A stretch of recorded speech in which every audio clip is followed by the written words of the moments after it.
Assalamualaikum warahmatullahi wabarakatuh. Perkenalkan, nama saya Sulis Piana Syafira dengan NIM 1905116065 dari kelas PGSDC 2019. Di sini saya akan menjelaskan sedikit tentang sistem pernapasan manusia.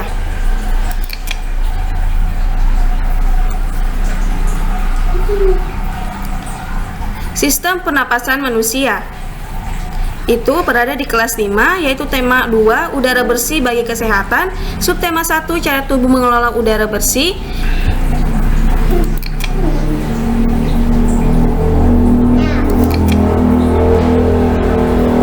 Organ pernapasan. Bernapas adalah proses pengambilan oksigen dari udara bebas serta melepaskan karbon dioksida dan uap air. Organ pernapasan manusia terdiri dari yaitu hidung, tenggorokan, dan paru-paru. Hidung terdiri dari lubang hidung dan rongga hidung. Di dalam rongga hidung terdapat bulu hidung dan selaput lendir. Bulu hidung berfungsi menyaring udara agar kotoran tidak masuk ke dalam saluran pernapasan, dan selaput lendir berfungsi mengatur suhu dan kelembapan udara sesuai dengan tubuh. Pada rongga hidung, udara yang masuk mengalami 3 proses, yaitu penyaringan udara, penghematan udara, dan pengaturan kelembapan udara. Tenggorokan merupakan saluran yang dilewati udara dari hidung menuju paru-paru. Bagian ini itu bisa disebut dengan faring. Faring merupakan persimpangan antara saluran makanan dan saluran udara pernapasan. Bagian ini itu bisa disebut dengan laring. Laring menghubungkan faring dengan trakea. Bagian ini adalah trakea, merupakan saluran seperti pipa yang tersusun atas tulang rawan berbentuk cincin. Dan yang ini itu dinamakan bronkus, yaitu merupakan cabang trakea yang menuju paru-paru. Paru-paru terletak di dalam rongga dada, yang bisa dilihat di slide. Ini merupakan bronchiolus, merupakan cabang dari bronkus. Dan yang di bawah sini, bagian ini itu adalah alveolus, merupakan ujung dari bronkus yang berfungsi sebagai tempat pertukaran oksigen dan karbon dioksida. Proses pernapasan manusia terdiri dari inspirasi atau proses menghirup udara dan ekspirasi atau proses menghembuskan udara. Yang seperti saya jelaskan tadi bahwa ini merupakan hidung, ini adalah faring, bagian ini adalah laring, yang ini adalah trakea, yang ini adalah bronkus, dan yang ini adalah paru-paru. Jenis pernapasan. Berdasarkan gerakan otot yang digunakan, pernapasan manusia terbagi menjadi 2 jenis, yaitu pernapasan dada dan pernapasan perut. Pernapasan dada yaitu otot antar tulang rusuk, dan pernapasan perut otot diafragma. Bisa ditonton video berikut yaitu tentang sistem pernapasan manusia. Manusia, hewan maupun tumbuhan, sebagai makhluk hidup, kita perlu oksigen untuk hidup.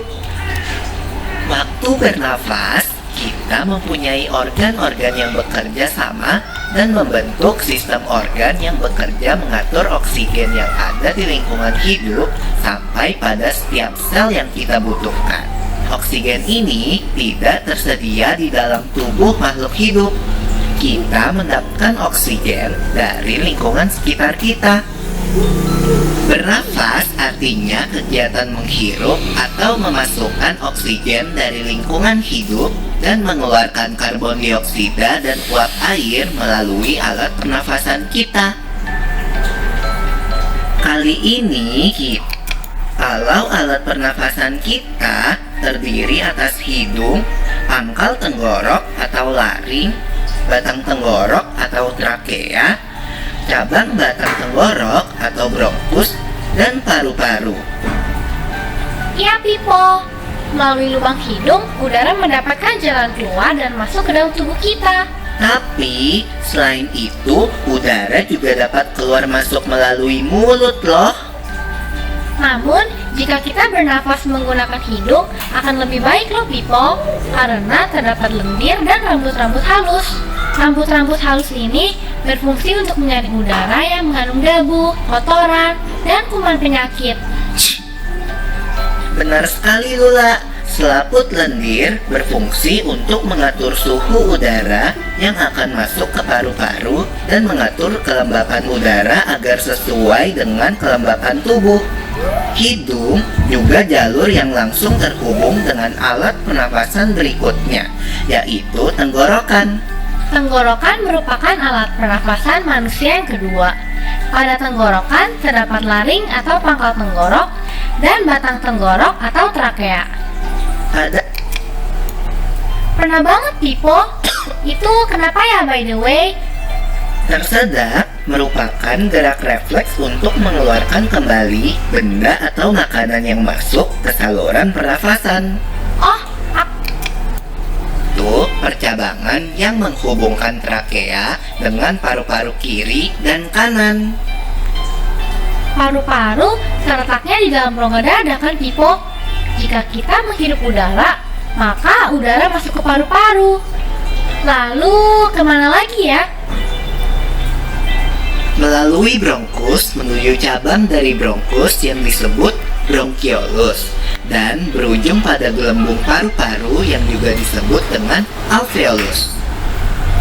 Pada alveolus ini kan yang terdapat pembuluh darah, di mana terjadi pertukaran gas oksigen dengan karbon dioksida.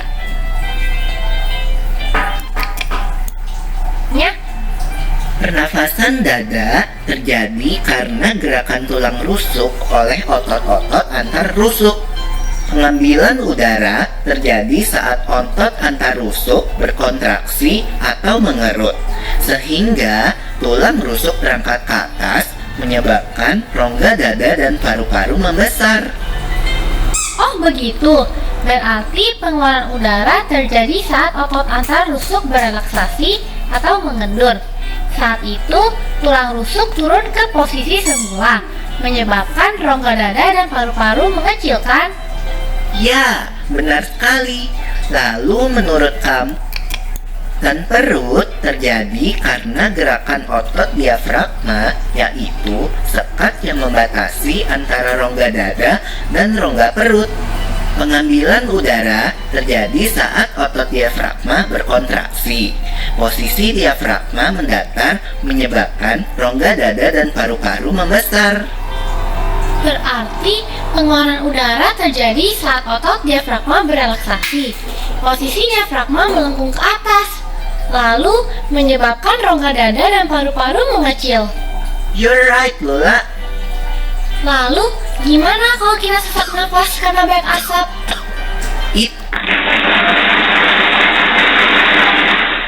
Itu saja penyampaian saya tentang sistem pernapasan manusia. Kurang dan lebihnya mohon dimaafkan. Wassalamualaikum warahmatullahi wabarakatuh.